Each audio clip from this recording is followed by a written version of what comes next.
replace it. You have to put a positive thought in there. Now, I always cite this example. I'm not trying to rag on the guy. I don't think you can be like Russell Wilson and just like stare into space, monotone, and repeat the same thing over and over again and wait for the universe to befall something great upon you because you're saying something positive and trying to just like jam it into your head. But, you know, you're going to be human. You're going to have negative thoughts sometimes. But on a broad basis, if you can kind of recognize when the perspective that comes into one side of your head is saying something like don't, or can't, or won't, or hard, if you can find another part of that perspective for whatever the thing is and change those words to will or can or make or have or go or start, you know, it's amazing how much better of a day you can have just doing that one day. And I can tell you the days where I successfully do that, which is not every day at all, but the days where I successfully do that, I go to bed a lot happier. And I usually get a lot more good shit done, whatever that might be in my life. So I believe in that. And, you know, part of me also constantly expressing that out loud is to like also remind myself like, hey, wait a minute. Was I saying don't grab that weight this morning because I was feeling a little bit, you know, like sore? Or was I saying, hold on, let me start with that one over there and get my body loose because I know I can? You know, those turn into two different workouts real quick. Yeah, the pre-workout starts talking to you. I don't do pre-workout. Or the caffeine. Whatever. I don't do caffeine either. Well.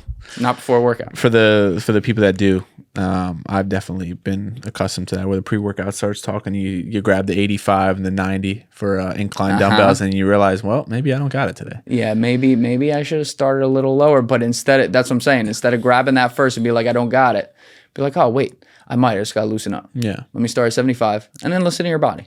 And then, you know, push. If it's like, if your body's actually, with a good example of like weightlifting, seriously, if your body's telling you, hey, there's a real soreness in there that can turn into an injury, then don't fucking go grab that weight. But now say, all right, how can I get a good stress into my body that is going to help me propel my day, that gets me an equal workout to that in some way? Oh, I can do this instead. Boom. I actually did that this morning. I was doing chest this morning. Let's go. And I didn't go up to the weights I was thinking about going up to in there. And then I ended up doing like a whole landmine cycle that I wasn't going to do. I feel fucking amazing right now. So that's funny you bring that up. To talk about that little mind where the negative thought and the good thought. Have you read The Untethered Soul? Someone just asked me that the other day. Who the fuck asked me that? No, I haven't. But who asked? Someone else literally just brought that up the other day. Have you ever read that? And I said no. So that sounds like I'm going to have to read that book. Yeah, they talk about a little bit in the book. That's what we call the inner roommate. The inner roommate. Yeah. That's the voice that never stops talking. So it's like very hard. And I guess what I'm observing within meditation itself, and my kind of definition has changed upon that as time has gone on, and I've practiced more meditation, is that the inner roommate just never stops talking, right? Like it'll tell you, oh, pick up this glass of water. You're thirsty, drink. What's going to happen 30 minutes from now? What's going to happen an hour from now? How is this podcast going to go? Like it's very hard to just shut off. Yes. And it's not more or less just trying to banning the inner roommate, but more or less accepting and embracing that it's there and putting yourself in a backseat position as if they're the driver. So you're just watching where it goes. Where is it taking you? Where are you going to go next? You know, and it's like we're so quick to judge that inner critic, because we all have it, regardless of how loud that volume goes up or how low that volume is. We all have this inner critic or this inner roommate, and it's just more or less living with it. Right? Like you can't let go of it. No matter how much meditation, you can sit in a 30-minute meditation, it's still going to be there. Right? It's going to be like knocking on your head, like they're knocking, you know what I mean? Next door. It's like, it's going to start knocking.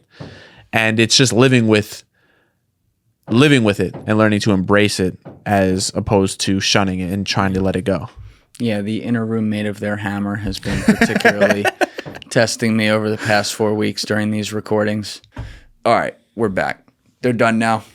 We're good with the construction. But this thing, we were just talking off camera too, this thing you just brought up about the inner roommate. There was another There's an old clip that I made like 4.5 years ago that it reminds me of. I think it's a similar thing. But my friend Ashton Larold came on episode 45, and he was really open about like his previous struggles with depression, anxiety, and like suicidal ideation and attempted suicide and things like that.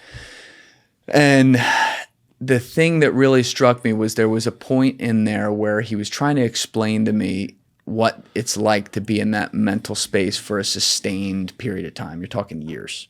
Because that I was like, I've never experienced something like that for years or anything.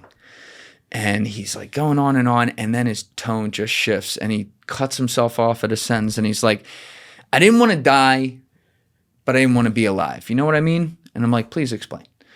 And I'm not going to say it as beautifully as he did. He put it in a perfect visual. He's a rapper, singer, artist, like really smart guy, wordsmith. But he's like, my anxiety, my depression, all these things that come with that vortex, they were always driving the car and I was a passenger. So I had to shift my mentality and realize, no, wait a minute. I'm driving the car. They're in there. They're passengers now, but I'm driving the car. So I at least can understand that they exist, but know that I'm in charge of what the outcome is here. And that shift in mentality really helped him in that he didn't ignore the fact that that roommate, which I'm saying is those things, existed in his life and existed in his world. Instead, he looked at it like, oh, I can take control of that. I can rise above that. I can say, fuck you, to the little voice and move on and make the best decision for me. So it's a really interesting point you made. Do you think that's what happens in today with like the whole mental health thing? Because I had recently I had a discussion with a baby boomer, and he was an older gentleman, doctor, been in the practice for 30 years, and it was me and one of my buddies, and we interviewed him, and we talked about how Gen Z prioritizes their mental health more than the older generations. But then I feel like we've also gotten too soft in some respect to, what you're dealing with is an issue, right? But now we're trying to coddle you into a little baby. Do you think that that's what's something that goes on in the mental health space today? It's like, all right, I can tell you I'm depressed, right? Like there's sometimes I feel like I'm a high functioning depressed person. And I don't know if that's just because of the way that I think. I don't know if that's just because of the way that I feel, my brain chemistry. Like there's a lot of things. I don't know if I really am or that's just the person that's driving. I can't tell you which is which. But I wonder if that's how society is today, where we coddle these people into believing that this is what it is and this is how you should act, or not really take it at face value that, life sometimes happens and life sometimes sucks. And you're not always going to be your best. So what do you feel like is the mental health space today in terms of that? It's a great point you make. And you're talking about one of my favorite visuals here that relates to fucking everything in society. And it's one of the universal laws of physics, which is that for every action, there's an equal but opposite reaction, which creates equilibrium. And I remember when I put two and two together and realized that doesn't apply just to the literal world. It applies to the figurative world too. That's the first time in my life where on anything, I was like, oh, suddenly a lot makes sense. It's all chaos, but like it makes sense how it's supposed to be at average. So what I say is humanity is never going to be perfectly at equilibrium. We're not built that way. Right? That would be the world of, heaven we talked about earlier. But humanity's a lot healthier when the actions are here and here versus here and here. And if you're listening, not watching, the wider your hands get, the worse it gets.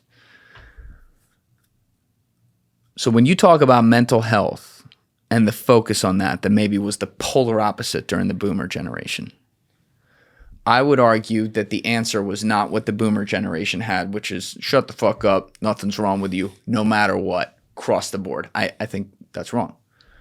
I also think constantly trying to find a problem where it might not actually be that thing because you're trying to be oversensitive to the idea that in the past we weren't sensitive to this thing is the complete opposite of what the boomers dealt with. And that's also not good.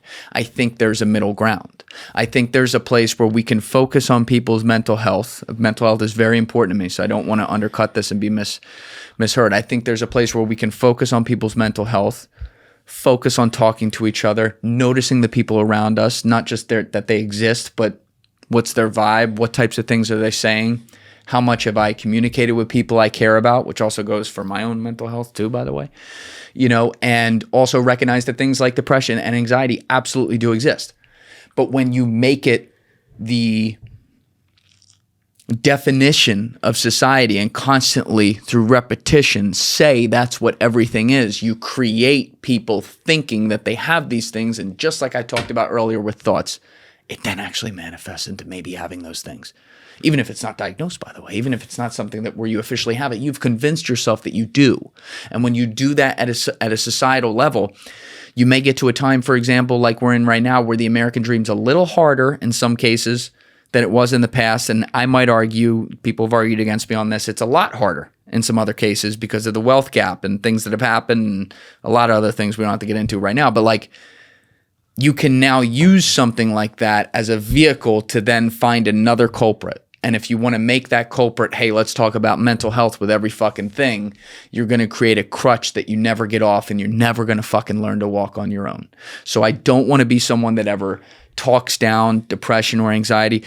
These are things I've dealt with before. I get it. Anxiety is actually something I deal with every day. But one of the ways, and like I'm talking about it out loud on a podcast, I'm sure I'll do that again in the future. One of the ways I try to deal with that is not by denying it completely, but also not by constantly reminding myself that I'm a little predisposed to that. Because when I do that, I make it come true. Whereas it's just like we were talking about with confidence earlier. When I walk in and say, I belong in this room. I like the people in here. They belong in here too. This is a good vibe. I'm going to make it a better vibe right now. What goes out the window when I'm thinking like that? The fucking anxiety. So it's, again, how we talk to ourselves, not just in our heads, but how we talk to each other in society and the messaging that we push affects people. And I'll tell you, that Doechii song is fucking incredible. My anxiety, like that fucking one, like it's awesome. And nothing against her. I think it's a great song. I don't think there's some fucking conspiracy that she was making a song about anxiety. But like sometimes I'm like, fuck. It's not the best to have that word just constantly floating out there on every fucking reel, reminding people, oh yeah, I got anxiety too. You know what I mean? That wasn't her intention. But like, you know what I mean? There's little things like that, unfortunately, can go a long way. So I agree with you. I think that we over delta it, if that's the right term, now. But that doesn't mean to go back to what we had. Just like when woke went crazy, it was nuts. But like going to the complete opposite and telling everyone to fuck off at all times, it's probably not the best either, right? Like, how about we just talk to each other like human beings and not judge each other on every fucking word? How hard is that, But if you look throughout history, we're living in the best time ever for human history right now. There's problems, but there are always fucking problems. We are living statistically in the best time. You look out through human history, though, human nature inherently doesn't change. Maybe the way we act on it can change in small ways or improve statistically in some ways, but like the things that we are drawn to, vices, emotions, reactions, spite, negative things, we're still wired to those things. So, that's just how it works. And all I can do when it comes to trying to deal with social trends like this is worry about what I can affect myself, which is me. And hopefully in whatever small way I can't control it, but the people around me, how I can help, right? There's a quote my buddy Tommy G has that I love, that I use all the time, where he's like, I can't boil the ocean, but I can boil my pot. And ever since he told me that, almost 2 years ago, I try to live my life that way. I think that's a beautiful way of putting it. Yeah, I kind of want to go with that humanity question. It's so easy to kind of pick apart like what's wrong in society, what's wrong with humanity. But as you've talked to so many people, hundreds of episodes, and are just an observer of life in general, what are your favorite things about humanity right now? Right now. Wow. I've never been asked that before. It's like a loaded question. My favorite things about humanity right now.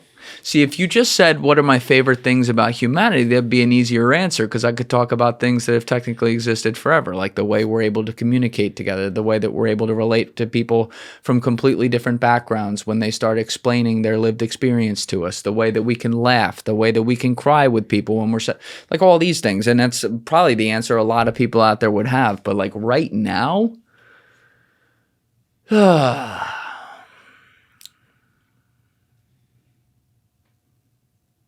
you know, I might have to think about that more and pass. That's a really fucking great question. My favorite thing about humanity right now. You know what? I'm going to have more of an answer to this later when I really think about it. But one thing that comes to mind is the fact that we as a species, yes, we have things wrong. We do bad things to each other still. There, like I said a minute ago, there's still problems in the world. But the rate of innovation and progress for the human race that is still happening at a literal exponential level right now, despite all the years of it being exponential before this, is fucking incredible. And I think that, you know, if you look at like the ant farm of humanity, right? So if you look down at an ant farm, you just see like 1 million ants and you can watch it from above and you can see how they work together and like suddenly build this fucking thing sometimes in like 2 hours and you're like, holy shit. And then they're dragging out like fucking big bodies to feed the whole fucking tribe. And you're like, wow, look at them working together. And they're all like, they have like no brains on them either, but they're smart enough to do this. Now extrapolate that across humanity where we all have these incredible brains and now we can communicate like that around the world at any given time. There's fucking 3.5 billion people on the internet or 4 billion people on the internet. Check me in the comments on that, whatever it is. You can relate to people around forget just the country, around the world instantly in ways you couldn't in the past. Now, there's some ways where I don't think we use that for the best and we actually ignore that tool. But the fact that we have it, and there are a lot of people who maybe just get less attention for it because it doesn't get as much clicks when you're not negative, but there are a lot of people who are using that for the good. I think that's a beautiful part about humanity. You know, like one of my good friends lives in Venezuela. I've never fucking been there. No disrespect. I'm not looking forward to going until something changes here because obviously like there's a lot of shit going on there. But like, he's the man, and I get to like understand what his life is like and what he appreciates because my God, do I have it a lot better than he does. He's living in a place where they can't even have their own free open elections because they're under the thumb of some fucking crazy dictator and they're worried about maybe the US fucking around starting a new war there. You know, so like to be able to get that perspective on FaceTime, on WhatsApp every day at any given time while we're working on cool shit as it happens to be, at the same time, working on edits and stuff like that, that's amazing that we can do that, even in the midst of like something that's objectively not a good situation. So I think that connectivity is probably one of my favorite parts about humanity because we're able to get a way broader lived experience if we take advantage of that tool than we ever have at any point. And, you know, my job is that on steroids. I've had people from like 5 continents here. I'm going to do my 6th continent in a couple months. Like, that's the coolest thing ever. Yeah, I would say that is the most interesting thing about the world that we live in today is that we can be able to connect absolutely anywhere, and you can know somebody's life experience or just their perspective on things, or just have conversations and just fly halfway across the country to just have a genuine human conversation. I think that's one of the most beautiful things that we have. It never gets old, dude. It never gets old when people do that. Never gets old when someone comes. You came here from Brooklyn. I think that's the coolest thing ever. Yeah, you know, that's what I live for. Yeah. I had a question because I think something about being an only child is interesting, and I don't see how. I think what's interesting about that is that your job is to be a podcaster. Mm-hmm. Did you want to become a podcaster because you wanted more human connection? Ooh. Because you didn't have those people that you could sit down and talk to. I see correlations here with not having siblings that you could talk to, but now you have an amass. So technically, the answer to that question is no. But on a meta level, I'll bet the answer to that question is yes, and I'll explain why. So I've told the story before. I don't have to go into the whole thing right now, but basically, like, I worked on Wall Street. I was not a fit. I hated working on Wall Street, loved the people I work with, so I stuck it out there longer than I probably should have. And the part of Wall Street that I was on was the private banking side, which, long story short, Wall Street can mean a lot of different things. Essentially, in that business, it was like you come out of college, you grind like a dog for 4 or 5 years, you make no money, but if you do a good job, you make it, you get the offer, and now life changes. So I worked for this guy, Larry, who's like my dude, who's like another dad to me. We, to this day, are very close, great guy. And you know, I worked hard. I didn't like the work, but I worked hard, and I got to like that contract offer where suddenly it was like, oh, you know, I'm not going to have an oil leak out of my ceiling anymore, and my shirt won't have a hole in it. You know, we're going to be, for me, it was like, we're going to be making a good amount of money. But I had to turn it down because I'm one of those guys. I am romantic about how I make money. I have to make money feeling good about how I do it. I really do. So I turned him down. He kind of saw it coming. But it was still like sad for both of us because, you know, we had that relationship like beyond just working and stuff. And so that was end of summer 2019. And then Larry was like, yo, because before he gave me the contract offer, the way it worked was like the company paid me. So he's like, yo, they're still, you know, and you're working for me. So no one has to know you turned this down. Like, just keep doing the work you do so you can pay your bills. And whatever help you need to, I assume you're transitioning industries. I'm like, yeah. He's like, all right, whatever help you need, I'll give you help on that. So I go through the whole job hunting process. It sucked. It was even worse than I thought, and I thought it was going to be bad. And I finally started breaking through on some things in February 2020. Had some opportunities that were going to turn into like, ooh, we're going to get an offer here. And I'm talking jobs that paid like 35, 38 grand a year in New York City. I was not going for high-level stuff. I was like, I'll just prove it. It's fine. Don't worry about it. No expectations of like people offering me something good. I was like, as far as I'm concerned, I'm at square zero. I got to prove myself in a new industry. We'll do it. Then the pandemic hits. And in the midst of that, there's a whole other story, but I had this stupid, funny, but great idea of like, well, if I ever did a podcast, I'd do it right. So I had made it like a Saturday afternoon hobby that winter to go to B&H and like learn everything about podcasting and then go home and learn more on YouTube about what you would need to have the right studio and all that. And like I said, I had no money. But I took whatever little money I had, and on like maybe March 4th, I hit enter and bought all this shit. And then the first day, I forget I did it because then the world was like ending over the next 9 days ahead of COVID like starting. And I still worked on Wall Street, so I have clients freaking out and stuff. Like it was the real shit. And then first day of quarantine, Friday, March 13th, I get the notification, your equipment has arrived downstairs. And I'm like, oh my God. Holy shit. Because all my job opportunities just went poof overnight.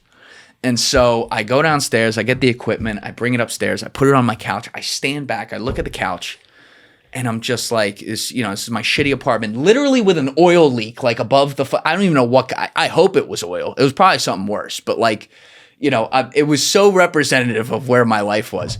And I'm looking at this equipment, and I'm like, Julian, you have done some extremely stupid shit in your life. And I just started like thinking about all the stupid shit I did.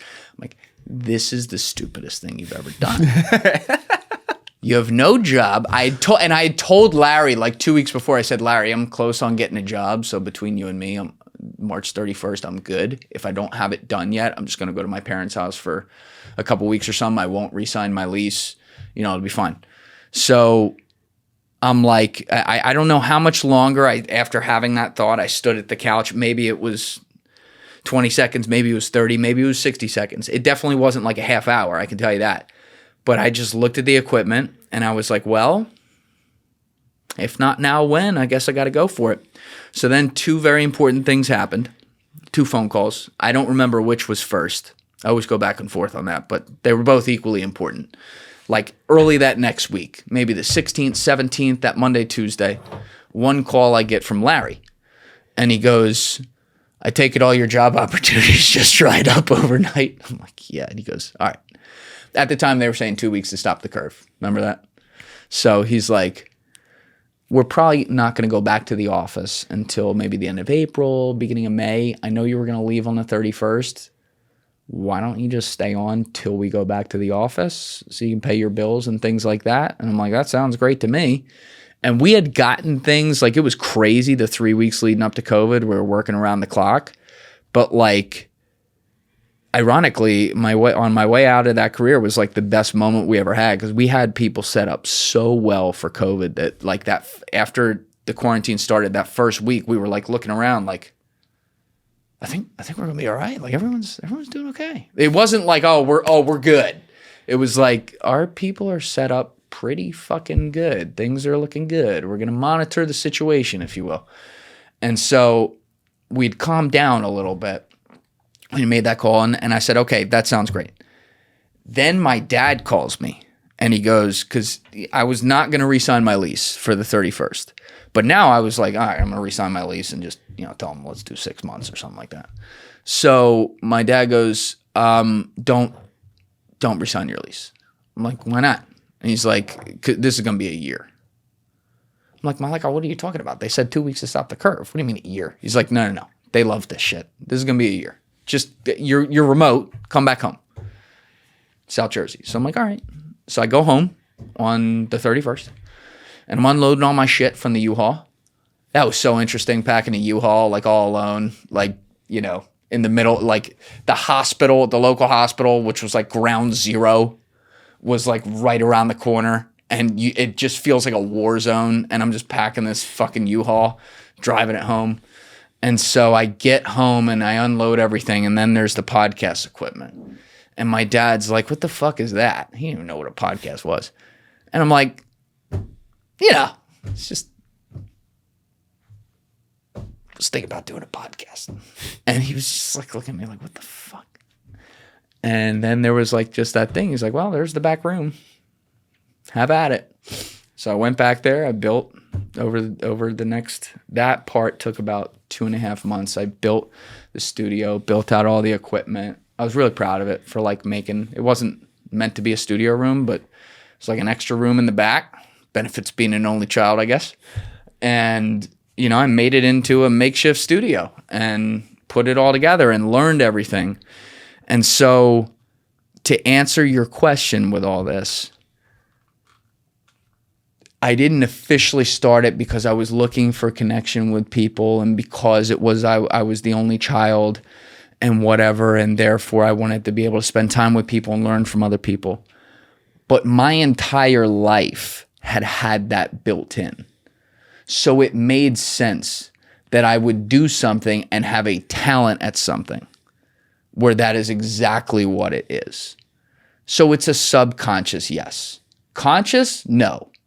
Consciously, it was, I don't have any other fucking choice here. We gotta do this shit. I bought all this stuff. It's not returnable. Like, I have no money. I have enough to like live off ramen noodles and not have a rent payment on my studio, which is why I say this podcast is like half my parents. I could have never, ever done this without them because I had an extra room to do the studio in. So I literally, my expenses for the first 2 years doing this were like,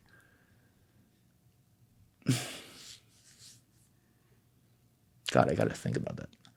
I told you earlier when I remember when I broke even for the first time, where I made more money and I was spending $800 a month. For most of that first 2 years, my expenses per month were probably in the $400 range for the most part. Something like that. Something ridiculously low like that. And I had just enough to like thread the needle and end up making it through. But yeah, I think I had always looked for connection with people. One of my love languages is fucking quality time for sure. So I think that plays right into it. But it was a place where desire, talent, and necessity all met at the same time. And when those things all meet and are combined with a tireless work ethic and an ability to just fucking put your head down and not think about how hard it's going to be, good things can happen. And luckily I'm not living off ramen noodles anymore. That's nice. It's still, as you grow, other things grow too. Other stresses, you got to invest back into the thing. That's life. That's business. I am very happy with where this thing is coming up on 6 years in now compared to where it was. And I have to remind myself that perspective sometimes. Alessi Alaman, who was the first guy who was ever with me, who's with me to this day and crushes it. He's always reminded me of that. Joey Deef, who's one of my best friends, is on the team now. He's always reminded me of that. And that's helpful because you get in the moments where you're like, fuck, we're so lost right now. And it's like, no, you're not. Things are a little less right now than they were 2 weeks ago. Whatever. Keep going. It'll be good next week. So that was a great question. Yeah, I know. Because I just didn't think, I've always enjoyed psychology. I minored in psychology, but I think the human brain and just like, I try to put those things together. I can tell. Yeah. I just didn't think it was, I actually thought it was ironic that you were an only child and that this is what you do now. It's like you have a lot of friends. Every episode that you have is like now you have one new friend. I have a great problem. I have way too many friends. Yeah. And the one downside to that, and I wrestle with this sometimes, is that you have so many friends that you don't have any at all, which is not true. It's like a mentality that you can have sometimes because you're like juggling it. But I think that's the most beautiful thing about this job. I really, really, really care about the people that come in here. I bring in people in here, pretty much everyone I ever bring in here I disagree with on some level. And I agree with on other levels. And that's the beauty of it. I think that's the best part about humanity. If you're talking to someone for 3 hours and you agree with every fucking thing they say, I almost don't believe that, But when you talk to people for 3 hours, sometimes, they'll be here for 6 or 7. Goddamn, do you learn a lot. You learn so much and you get so many new perspectives. And I love talking to all different types of people. It's amazing that on back-to-back-to-back days, I can have Mike Ritlin, Navy SEAL, sitting in that chair, Stu Feiner, resident comedian, gambling expert, sitting in that chair, Charlie Rocket, inspirational former rap mogul, sitting in that chair, Sarah Edmondson, Nexium cult whistleblower who was subjected to some of the worst abuse ever, in cult-wise in there, these are entirely different vibes, emotions, and whatever, but they're all human. They all have some of the same feelings, some of the same motivations, totally different lived experiences, totally different perspectives, totally different personalities, totally different subject matters. But there's little things that tie them all together. And I think that's like the coolest fucking thing ever. Yeah, we always try to think that we're different than one another, but I think in reality, we're all the same. I've had people say that before. I think on a 30,000 foot in the air level, that's correct. I do think, and what I mean by that is like some of the stuff we were talking about earlier, like, the human nature and how that doesn't change over times and vices and things we're motivated by for good or bad. Yes, I think those things exist in everyone. Different people have certain things operating at way different frequencies, some lower on something, some higher on another thing. But yes, at our core, I think we have a lot of that. But because of the variety of environments and lived experiences that exist, not just around the world, but in our own country, even, I think that is what makes us different. And I think that's a beautiful thing. I think too much we try to make that the subject of what we hate about each other. And that's why we see wars. That's why we see genocides. That's why we see horrible things that human beings still do to each other all over the world, around the world. And unfortunately, none of us are above it, in our nature in some way. But, when you can bring it back to that 30,000 foot view and try to show people like, hey, we want a lot of the same things. May have different ideas how to get there, or, different experiences that give us different opinions on what the world's really like, but like we want a lot of the same things.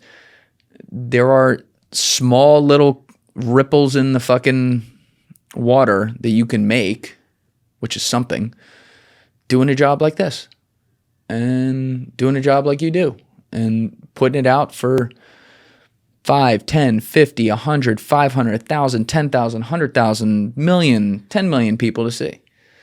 You never know. Like I was talking about that Ashton Larold clip earlier.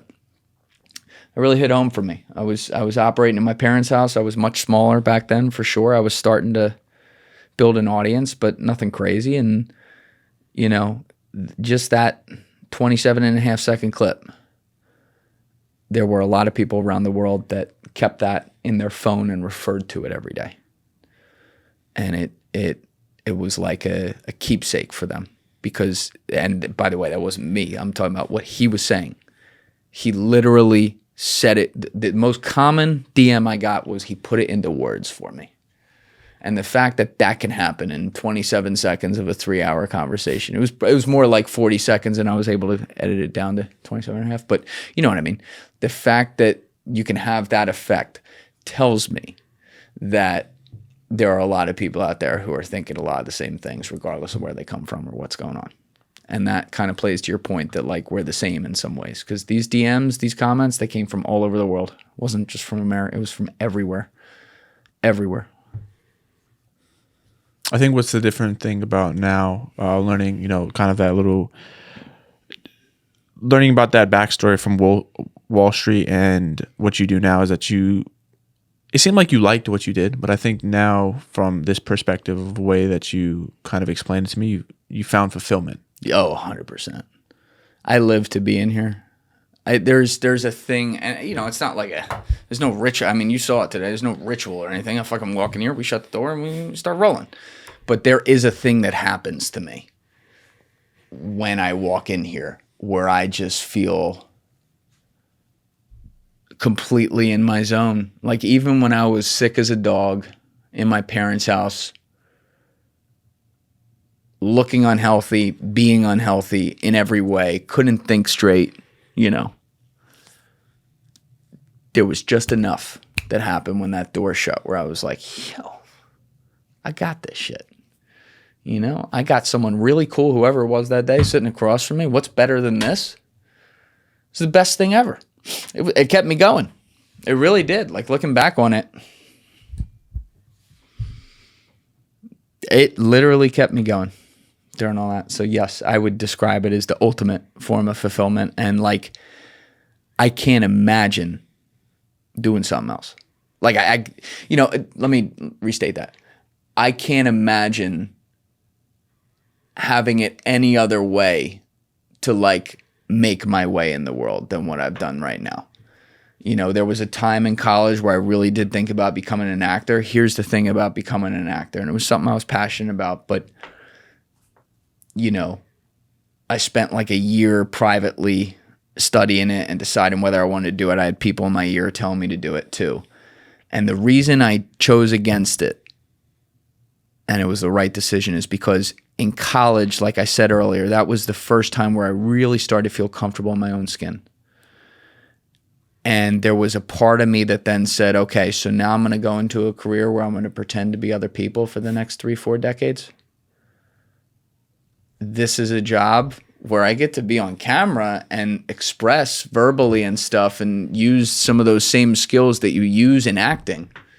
But I get to do it as Julian Dorey. I get to do it as, sorry to talk in third person, that's kind of out of line, but you know what I mean? Like I get to do it as myself, and I think that's so cool. And now it's also like, hey, because this is in the back of my head. I've talked to some friends, including Deef, my boy who's an actor and writer himself who produces the show. Like when you build something like this, you can create opportunities down the line too. So like 5-6 years from now, I have a little time on my hands for the first time ever.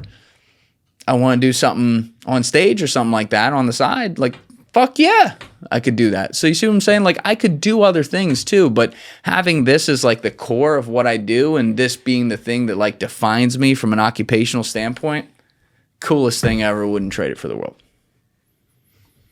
What do you think is being, what is misunderstood about being a podcaster that not many people realize or know? Because I think from the outside looking in, it's very easy to be like, everything looks good. You look polished. You look like you know what you're doing. Okay, yeah. You know? Yeah. I think there's a very fine line of distinction that people will get misunderstood. Like you might have sponsors, like all of these things, right? I can only speak from my experience. I can't speak for any other people. And like I was telling you off camera, ironically, one place where I'm not very well connected is in my industry itself. I don't know a lot of podcasters. I'm really tight with Danny Jones, who's been like another outsider, who's now starting to finally get the respect he deserves. Been tight with him for a long time. He's been an incredible friend to me. I know Jesse Michaels decently, great guy. He's been here. Now me. Sean, now I know you. I know Sean Ryan a little bit, but Sean is enormous now and extremely busy. I don't get to talk to him a ton, but he's been a great guy to me. I wouldn't say I know him like unbelievably well. We spent some time together, but not like we haven't gone on, fucking 3-week work trips together or anything like that. So I don't know him like that. But yeah, and like Mark Gagnon's a friend. He's fucking awesome. I want to make sure I don't forget people. I've gotten to know Chris Williamson mostly like on the internet. We haven't like hung out in person, but I've admired his podcast for a long time. He's a really good guy. He helped me with these cameras too, which is really fucking cool. Like getting these and understand what the fuck I was doing.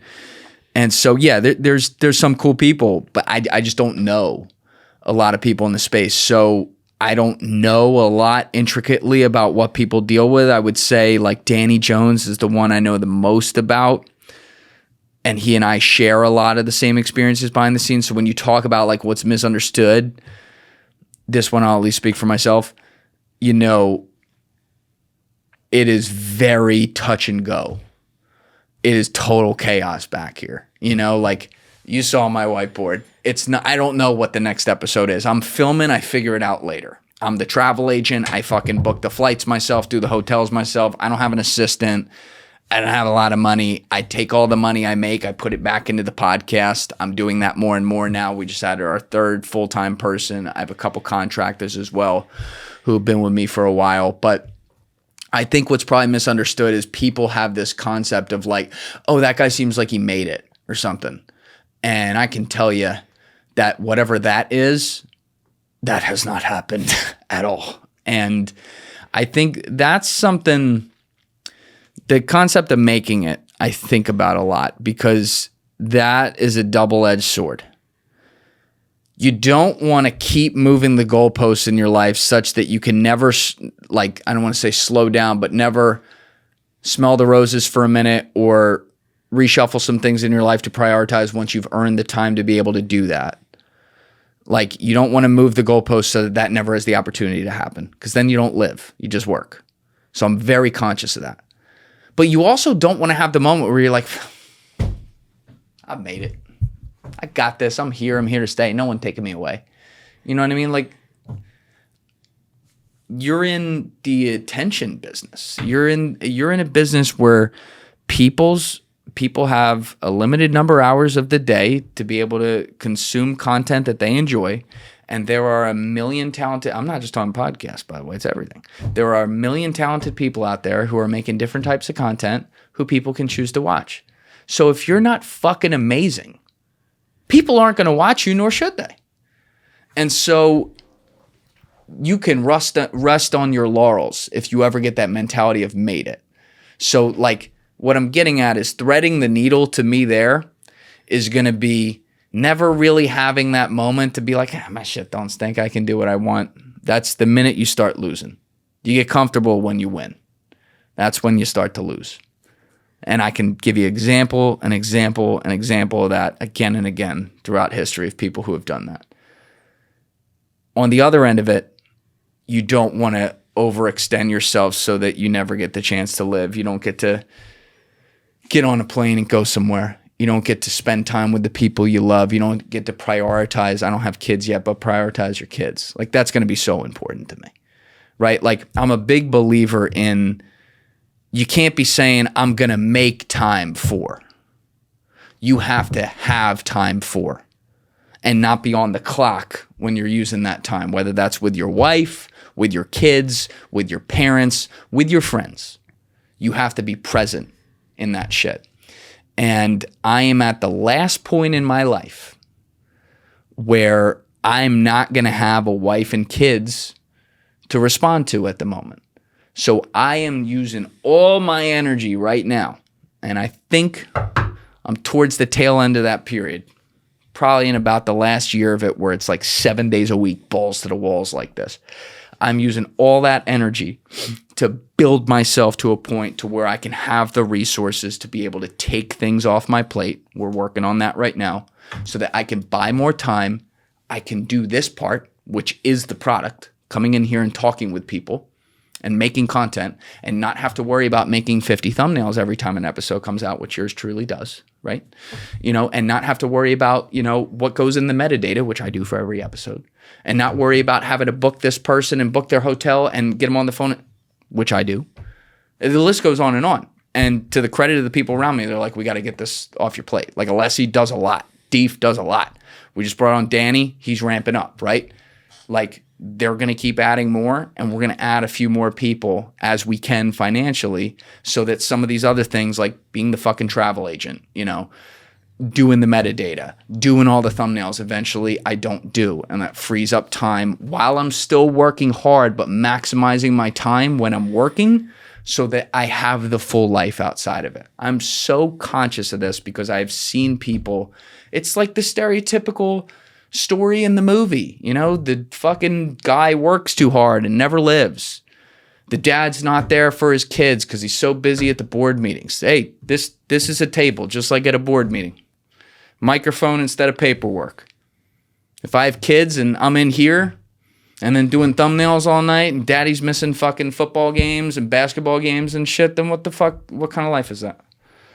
That's what kind of guy am I? As someone that, has some fucking internet micro fame and some money in his bank account and some people that admire what he does, but his family at home, is just constantly annoyed that he's not around? Fuck that. I've seen that story over and over again, and I will not live that.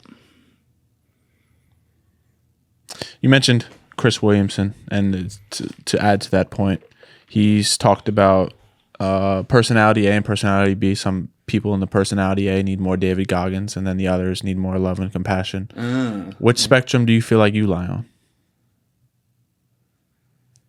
Ooh.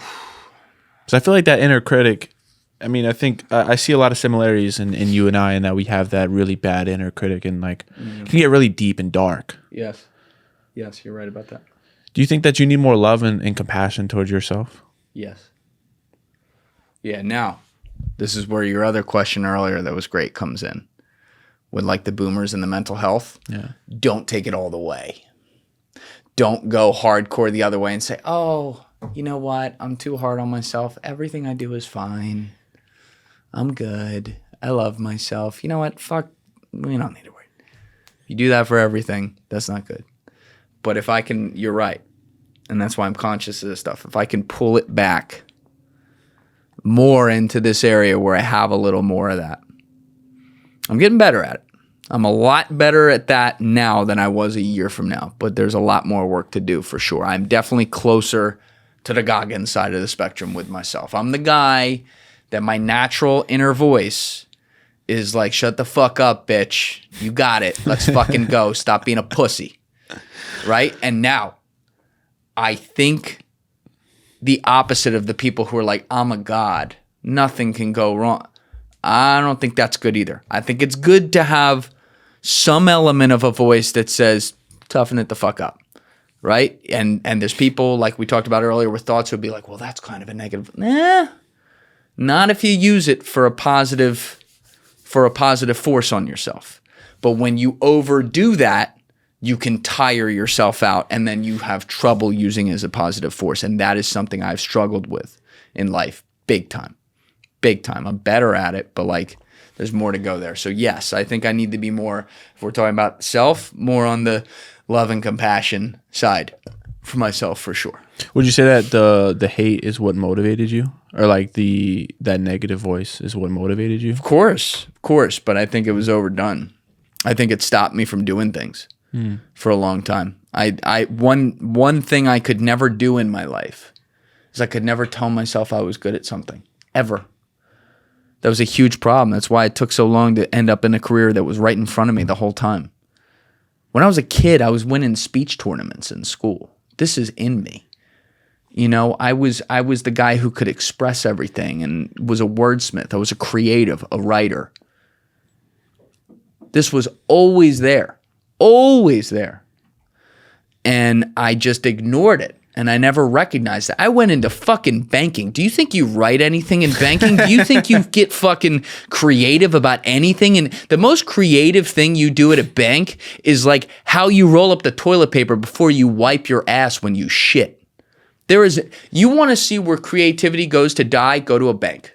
Watch what happens. Watch what happens. I told you about the colors of offices earlier off camera.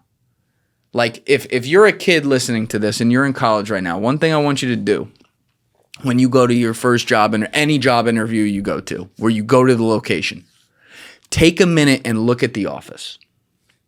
Just look at the office, and maybe you're there when no one's there and it's empty and you can really look at it. That's helpful. I think it's equally helpful when there's people there. Look at the colors of the office. Look at the layout of the office. Are there open tables with bright colors, or are there closed off, four-cornered fucking cubicles with beige and gray everywhere and old 1990s fuzz and computers that look like they're Dells from 10 years ago? Then ask yourself the question, does it look like anything innovative happens here? Your gut will know what the answer is. If that answer is no, get the fuck out of there. I don't care if they're offering you $1 million a year. Get the fuck out. And so, like, these things, I was talking about, like, not being able to tell myself I'm good at stuff. I got into something that had that vibe to it. And it's because I never thought about what I love, because I never also thought about what am I good at. And when I started to subconsciously think about that, because my friends Mitch and Mike Laxamana got me involved in creative businesses where I felt alive. We did side LLCs while I was on Wall Street, and that started to open up the world to me. Because that subconsciously made me start to get back in touch with that stuff, get back in touch with my marketing aspect, get back in touch with my writing aspect, with my communication aspect. We started to do media work on cameras where I was interviewing people, and I was good at it. There was a subconscious thing that made me realize I was good at it. And then the first time I ever had to do that on camera was like a last minute thing where I got tossed on the set, and they're like, Julian, you got to do this one. It was with Vince Papale, who was the subject of the 2006 movie Invincible, who was a bartender who tried out for the Eagles in 1976 and made the fucking team. He's an inspiration. And so I knew his story, but I just walked in there just like I do my podcast now, like, oh, fuck, what the fuck are we? All right, I'll figure it out. Talked to him for 23 minutes, don't remember any of it. But at the end, he was like, wow, that's really good. And then I like took out my Merrill Lynch business card and handed it to him. And he looked at it. He's like, Merrill Lynch? It's like, yeah, it's my day job. It's where I work. He's like, you should do this. And so like that was a time where it was clicking, like, ooh, all right, I got this. But I still didn't like put that at the forward. Like I said, I was forced into podcasting in a way. I had it subconsciously. I was doing the B&H thing on the side, buying the equipment, no plans to start one. It was just like, well, if I did, I'd fuck around with it because other people have told me I should do it. And then I got forced into doing it. And during those 6 months when I was building 24/7 around the clock before I actually went public with the episodes, I was just building it. In my parents' house. I didn't tell anyone about it. I didn't leave that place. I just worked on it. Day in, day out, all day long. There were a couple moments in there where when I was first filming episodes that summer and I had to go back and do the camera switching and edit them, there were some moments where I realized it's like the first time I ever did this for myself. I was like, hit pause. Oh, you can do this. You need to get a lot better. I still would be, and you should be that way. But I'm like, you're built for this. And that was such a strange feeling because I never told myself that. That is nobody's fault but mine. There's no reason from my childhood that I would never told myself. That is my fault. It's just a mentality I built into myself. I always saw the stardom in everyone else. I was always everyone's hype man, which is now pretty funny, the job I get to do. I get to be a hype man for the people sitting across from me when I really fuck with them. So I still do that. But I never went to do anything for myself. And then I kind of got forced into it. And psychologically, as you pointed out with a whole new angle earlier, by the way, that's another angle I got to add to it, like my upbringing and being an only child and stuff. Psychologically, I was able to then at least not have the inner voice be like, you fucking suck. And it was more like, it still said that. That was the next thing it said, but it at least said, hey, yo, you're kind of nice at this. You still fucking, you got to get way better. But like, you kind of, there was that voice going, all right, I see you. And I had never had that before. Yeah, no, I can relate to that a lot. I can relate How to so? Just like, I don't know, like I still don't think I'm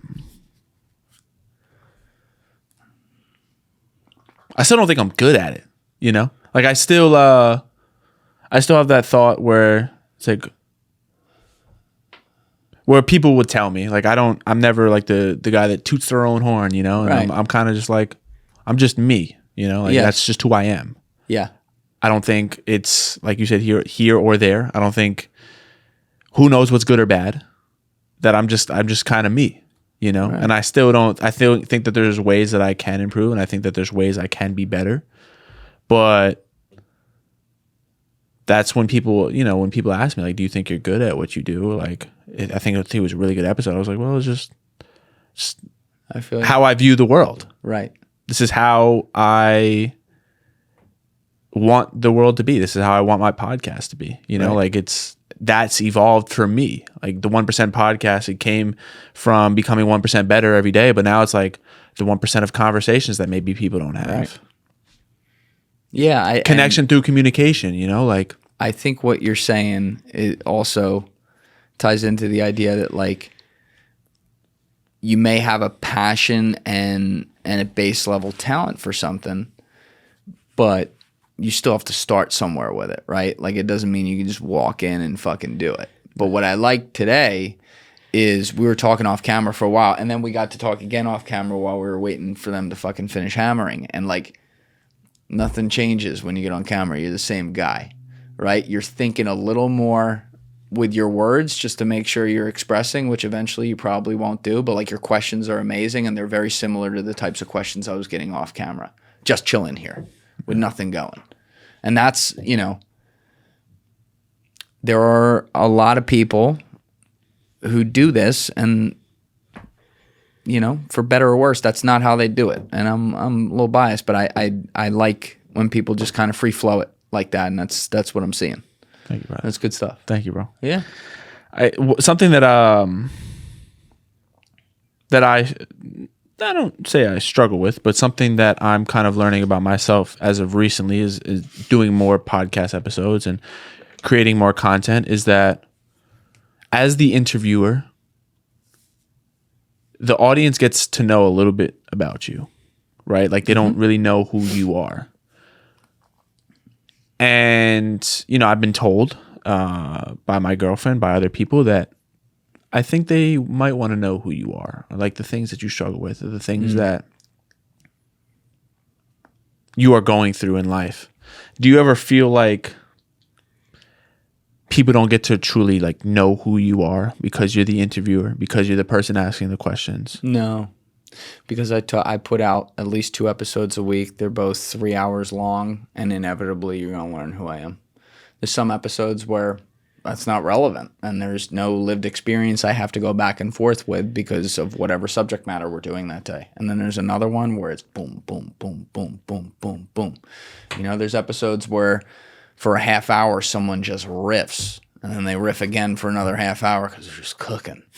You're not going to learn a lot about me there. You're going to learn about the questions I ask and maybe how I think and approach some stuff, but not a lot about me. And then there's other ones where they're asking me questions too, or we're exchanging ideas. I love both formats of that. You know, that's why we do this thing live, so that it's just like, hey, where this ping pong game lands, or this, you know, partner tennis match lands, it lands, and it's going to be great any way it does. That's like the art of it. I think I can tell within the first 5 to 10 minutes, I know exactly how it's going to be that day. And sometimes it's a mix of both. Sometimes I know there's going to be periods where they're going, and then they're going to need to sit back and take a break and say, please do something for a while, and I think that's fine. I have no problem doing that. Yeah. But, it's definitely the easiest episodes are the ones, like you get Mike Benz in here, you just like, go boy. and then, after 3 hours, I'm looking at Deef going, we got it? All right. Yeah, I think we got it. Good. That's cool. That's a lot of fun. But then there's other episodes that require a different skill set, and people are going to get to know you from that. It's when people reach out to me who really fuck with the show and clearly watch or listen to a lot of episodes. First of all, it's like very flattering. It's wild to me that people listen to anything I do. Like to this day, it's nuts because like it's just like this. We just record in an empty room, no one knows we're doing it, and later I just hit a button that says upload, and these numbers show up. Like it's not real to me, but then people hit you up and you're like, oh wow, it's real. It's not in any way their fault, but it's like this to this day. It's like this strange thing because people who you have never seen before and don't know hit you up, and they kind of know you. Like they know you. They'll say things to me, and I'm like, wow, yeah. I have friends that don't even know that about me. Like clearly you're listening. So I had to just keep fucking going with this thing, get going and get started. I couldn't like stop and like think about, well, what do I want to say and what do I not? I had to put out episodes all the time from the day I launched this thing. But there were some late nights sometimes where I was like, damn, fucking, is it always gonna it's gonna be this way, right? Like your personality's gonna come through and things you think are gonna come through, and I think after a while, it's like, fuck it, whatever. Let it land where it will. People who you don't know will know you, and that's just it's part of the job. You can't really, at least in what I do, you can't really avoid that. So I just don't really think about it, and for the most part, it's like it's been perfectly fine. People are great. Every show has its haters and stuff like that, but you need that. That's what helps drive a show. Yeah. They say if you don't have any haters, you're not doing the right thing. That's exactly right. There's a line from episode 16 with my buddy Mitch Laxamana, who I mentioned a few minutes ago, where he said, if people are ready to hate it, that means people are ready to love it too. And that stuck with me. I was like, he's 100% right. So, I always kind of gamified that. And, I got to give respect. The real hardcore haters of the show are some of the most loyal people ever. And then, by the way, sometimes when those haters reach out directly and then I just answer them, they're like, oh, bro, I really didn't mean any of that stuff. Like, I still wanted to get noticed or something. And I'm like, well, that's human nature. I get that. It's kind of is what it is. That's the internet. Like, if you aren't prepared to deal with that and be okay with that, you can't do this job. You can't. You got to be okay with that. You got to be okay with random people behind empty screen names telling you to go fuck yourself. It's part of the business, and actually it helps you. As long as you're not doing things to purposely rile people up and being a fake. In that case, go fuck yourself. But, if you're just presenting your ideas and your thoughts and who you are as a person, and there's people who just happen to hate that for their own reasons, all right. That's cool. Yeah, I think we're just too, I guess it goes back to like confidence and how some people can attach their whole identity to what they do. If people love it, people hate it, that's where their confidence lies. And I think it's so easy to get caught up in that nowadays. Well, I put out an episode, it gets 50 views or whatever it does. And then it's like, damn, am I really good at this thing? And like I've fallen victim to that before. I mean, because I'm still new. Everybody does. New to it. Yeah. Where you're just like, damn, am I really that, is this gonna happen? Is this gonna pull through the way that I want it to? Is all this work for nothing? Like what's going on here? Right. But it seems like all the greats or all the people that have became successful, quote unquote, whatever that means to somebody else, that's the same thought process or the same feeling process that they went through as well. I think everyone goes through that to some extent, for sure. And when you live in a world of public numbers and public commentary, there's a human element to that. I was always pretty damn good at dealing with comments. And then I would have these little 1 or 2 day periods when everything was going wrong, especially like with my health and stuff back then, where I wouldn't be good at dealing with it. And the compounding negativity when you get into that kind of a vibe is not good. And you got to be aware of that, and you got to ask yourself, all right, when this happens again, what are we doing, Jules? That's right, we're ignoring. Even if you read it. What does a strong man do here? Does he respond? Or does he let the tomato thrower throw their tomato in the air and miss? Pretty easy answer. Yeah, what was that health? What was that like for you, that period? Because I know sometimes ironically in death, or maybe the facing of death, that we come up with the revelations or the wisdom. And it's sometimes in those weird moments that we realize our own mortality, that we're no longer a superhero, that we come up with the craziest wisdom. Yeah, I want to be very clear. I didn't have a deadly disease. I'll tell people, I've said it before, but I had something called eosinophilic asthma. But I see what you're saying, so I'm going to answer the question in a second. But for context, I was a very healthy guy. I was the size I am now, plus about another 5 pounds before 2020, before I started this podcast. So people who saw the podcast for the first 4 years look at me now, they're like, what the fuck are you doing? I'm like, I'm getting back to what I used to be.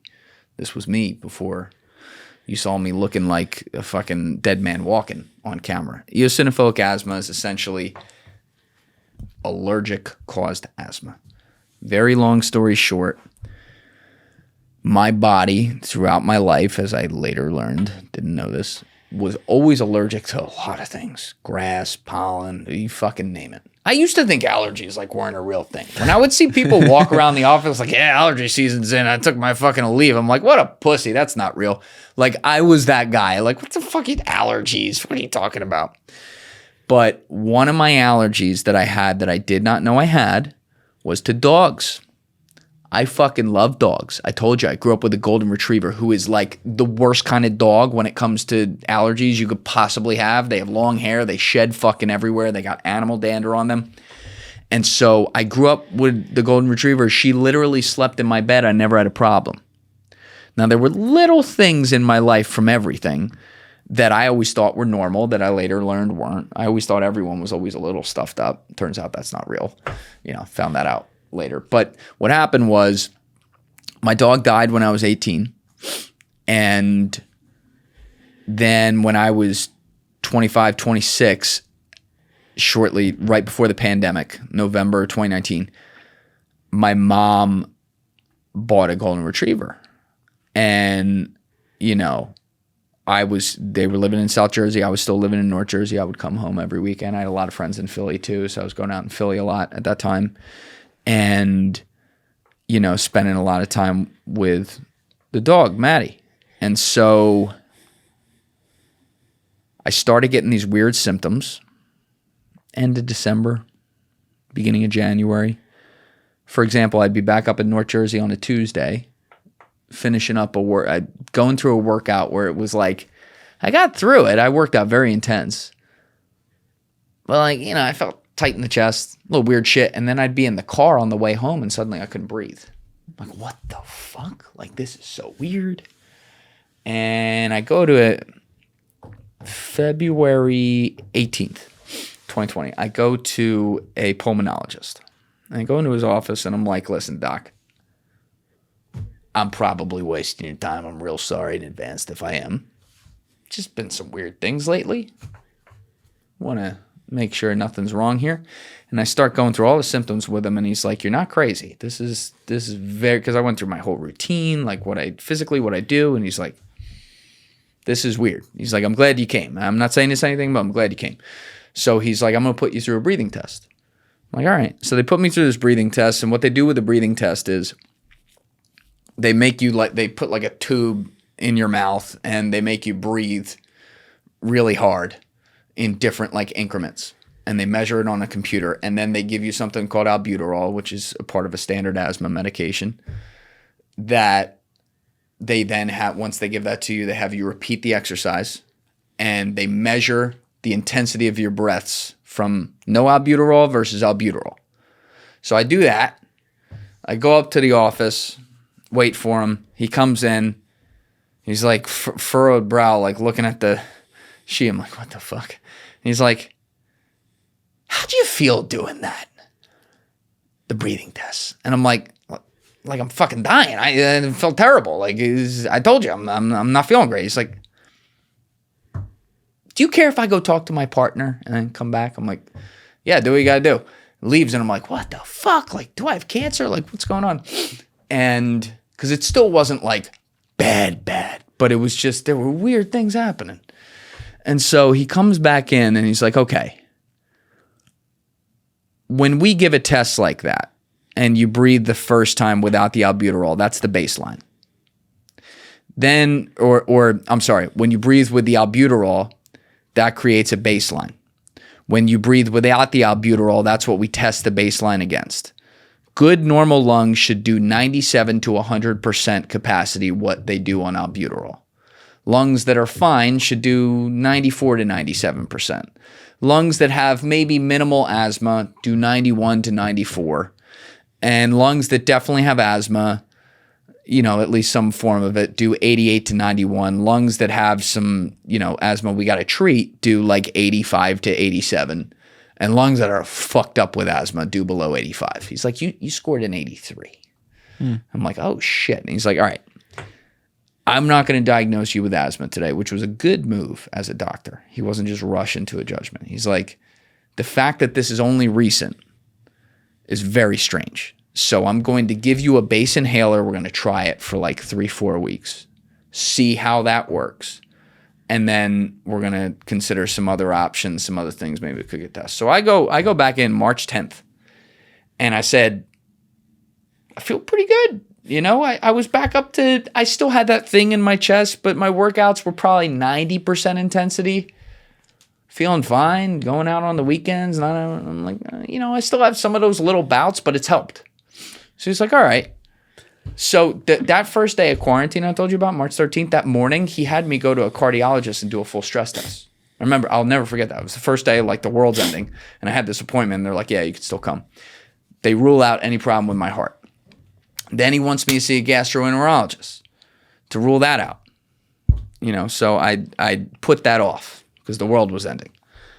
I go home March 31st. And over the next 2.5 months, it's like falling off a cliff. Just like every day, something new, something bad. Because who's at home? The dog. I had no idea about this. Fast forward, 13 doctors, emergency room visit. 14 months later, we're in May 2021. I think I'm fucking dying. I'm like, I remember thinking in March 2021, it got so bad that I'm like, well, I had like 35 listeners at the time. I was like on episode 37 or something, and I was driving in the car one night going to pick up my mom. And I was just like, maybe I just have like lung cancer or something. Like, wow, that'd be really sad if like I died before I ever got to make it with this. But cool to have a library. Like it was like such a dark comedy. Obviously, I didn't have lung cancer. I was actually fine. But I get diagnosed 2 months later. A doctor figured it out. He just had me go through my life story. And it was like a Kaiser Soze moment where he was like, holy shit, you're allergic to the dog, and I'll bet you're allergic to fucking everything. And that was just the dam that broke it. And I'm like, that's impossible. I grew up with a golden retriever. He's like, no. Your body when you're a kid is the most resilient. So you get a dog introduced into your life at age 4, it gets used to it.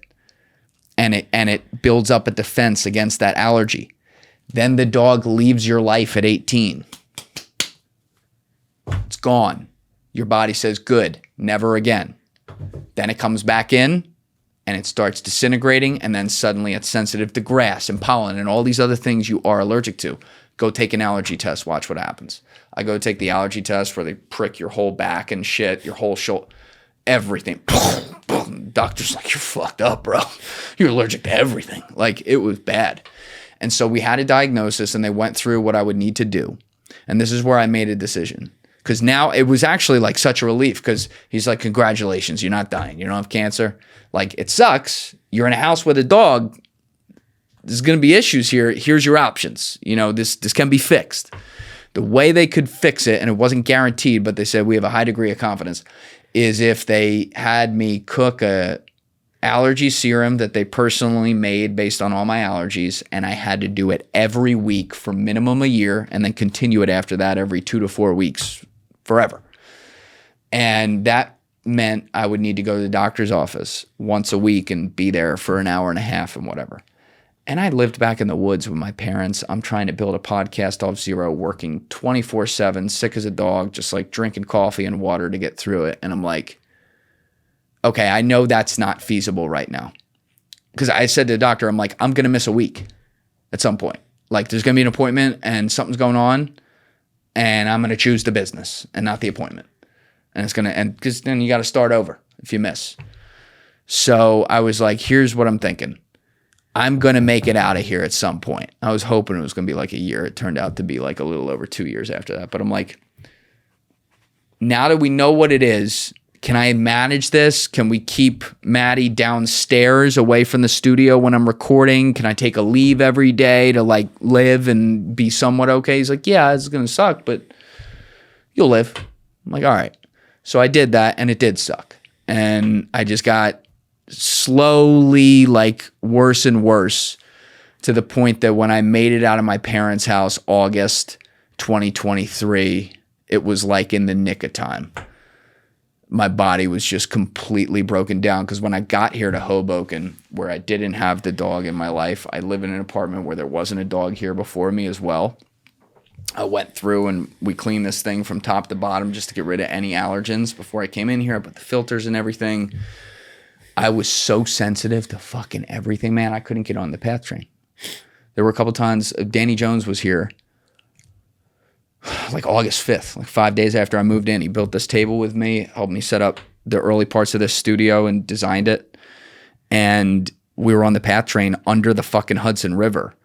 And I was like, oh, fuck. I didn't have an inhaler. And I'm just like, I'm good. You know, it was like, it was not good. But I had said, when I talked to the doctor 2 years before, I said, when I get out of here, I'm going to live up north. I'm going to be in the city. I'm going to be right by a doctor's office. I will commit to it. So we started working on that. And then I got an office up here. They tested me again for all the allergens to do a fresh test on everything. And they said, okay, we can start shots the end of November. It'll take 3 months before you start to notice anything. And then like every 3 months, it improves more and more. And a year in, it should work like fully. And that's exactly what happened. But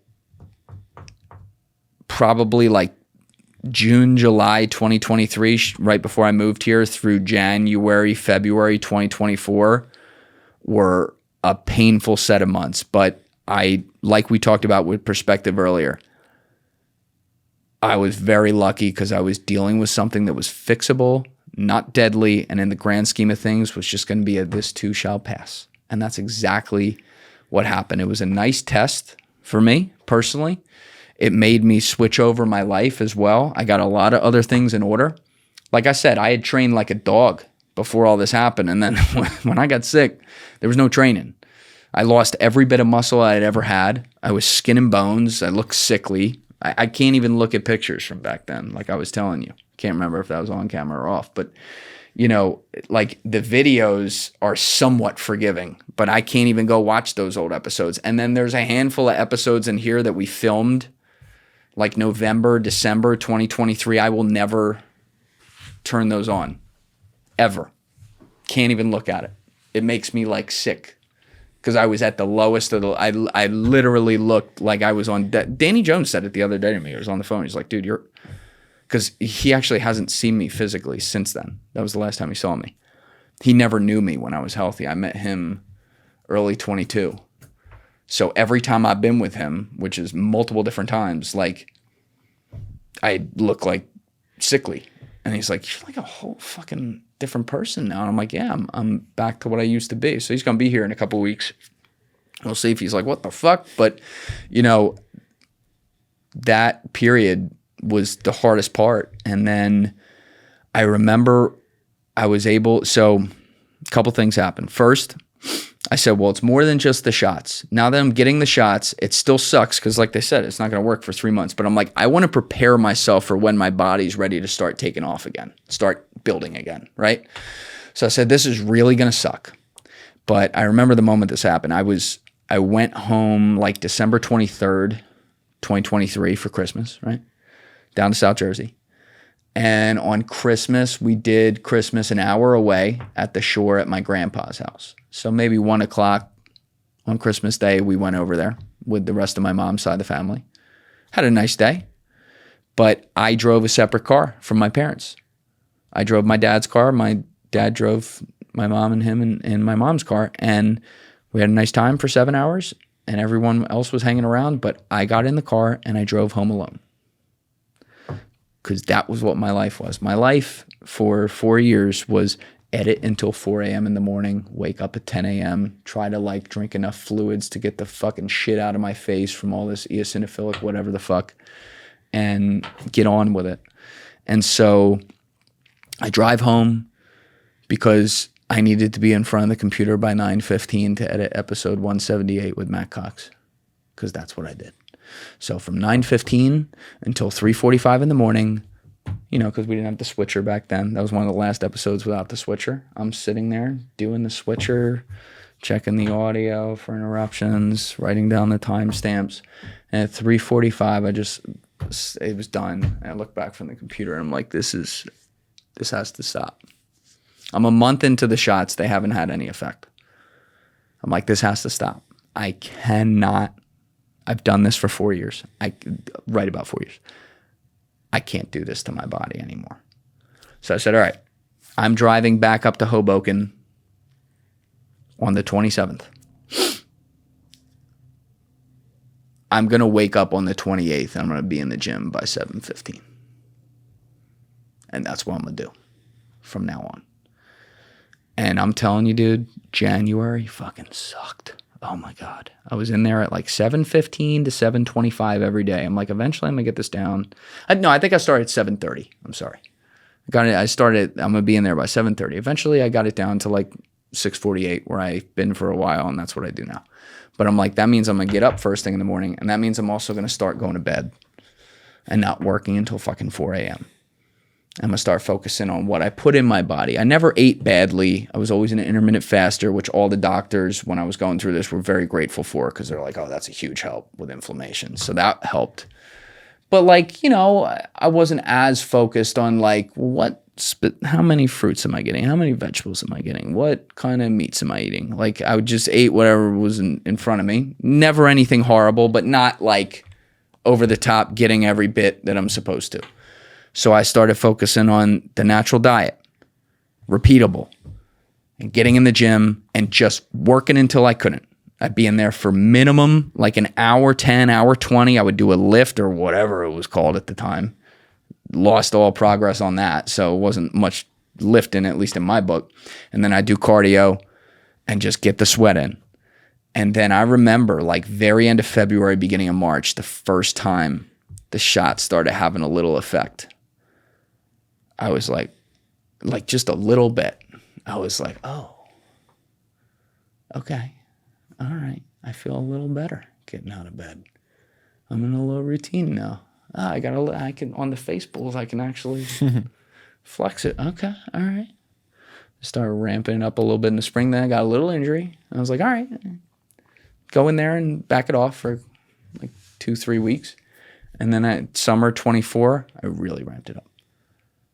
Fall 24, I got back to boxing, which is my favorite thing in the world. I couldn't do it for 4 years. That broke my heart. And I was like in there and it was like water. It was like, and then winter, I took it to a new level. Then in the spring, I did a bulk. And then this past summer, I just went fucking nuts. Like, I mean, it's just been like, it's back to what I used to do. You know, I get in there and it's like, because I also ripped both my shoulders during this period. Third time I've done that here, at least not 360 this time. I don't need surgeries because I've just trained the shit out of my shoulders. We're doing fine. I can box without any problem whatsoever. Part of that is I've just done it for so many years. I know where the movements are, so that's a fortunate break. But like, you know, I am so grateful for it. And in hindsight, yeah, you wish you don't have to deal with something like that, but it is way better, like I said earlier, than the way worse shit people deal with. There's people who don't have arms and don't have legs and shit, you know? Like, I think about that a lot. And in the grand scheme of things, it was very minor, but it was a real test. And one of the things I was saying to Alessi back then when I was at the low of the low, like summer 23, fall 23, right into the winter, I kept saying to Alessi, because I was never in a good mood. And Alessi deserves a ton of credit for always being the nicest guy, the most positive dude in the room, and so patient with me. Because I warned him. I called him in like June 23, because when I was having all these problems and they were as bad as they were, I was living in the same house with my parents, but I didn't express it to them because I didn't want them worrying about me. They worried about it like crazy. So I would always be like, I'm doing okay. But I told Alessi, I was like, yo, between you and me, I'm on my last legs right now. And this is when I had the plan in my head. I knew I was moving to Hoboken. I knew we were going to start the treatments. I'm like, I know this will work. But I'm like, you just need to find it in your heart to be really patient with me over like the next 9-10 months, which turned out to be almost like exactly what it was. Because I'm never in a good mood, and that's going to change. Just ride it out.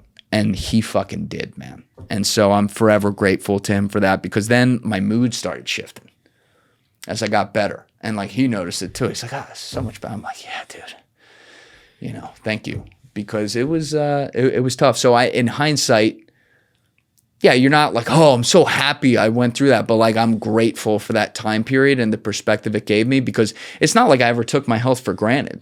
Before that, I worked really hard. I ate well. You know, I knew how to have fun, but like, I was in amazing shape. I wasn't like, you know, fucking around all the time or anything like that. But I think you take for granted that something can go wrong and it can be taken from you. And now I don't take that for granted at all. And like, there's days where I leave the gym and I'm like, thank you. You know, like, to my body, just like, oh, that was great. You know, I never did that. It sounds like kind of dumb, but to me, it's not. It's like, wow, look what we're doing now. How cool is that? You know, like, my skin is back. My fucking, a lot of my muscles back. Only a little more to go, and then hopefully we pass what I used to be too. My health is back. I also do cardio every day, which is against, you know, if you want to build muscle at maximum, that's actually not what you want to do. So I purposely build slower than I would, because the cardio, I think, is actually, even though the lifting is my favorite part, the cardio is the most important part, because it gets my blood flowing, clears out my system, clears out my mental, and like, it's a mental health thing. And it's the greatest fucking thing ever. I do my 23.5 minutes every fucking day, or I box, which is also like lifting when I do that. So, you know, that has been something that has taught me a lot of important lessons, even if I didn't want them at the time.